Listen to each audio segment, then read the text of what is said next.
Alright, let's go ahead and take a quick look, see how the snow looks inside of our textured scene. So in the scene texture, we'll zoom in here and then place in a snow. We'll do the snow light just to find out how it looks. There we go.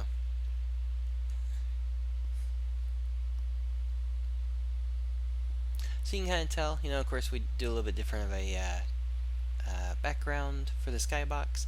The snow light, again, we haven't done.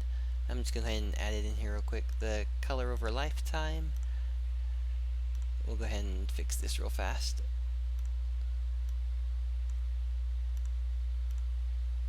So if we change these like we've done to the other ones before, just so they have a nice fade in and fade out, we'll do that.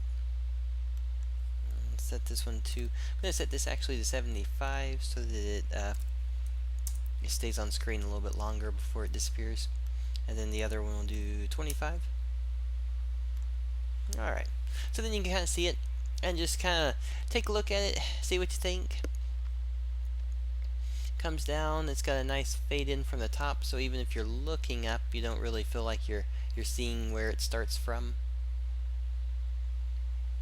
Alright, so that gives us a nice look. That the size of snow coming down, kind of big, but it doesn't feel too unbelievable.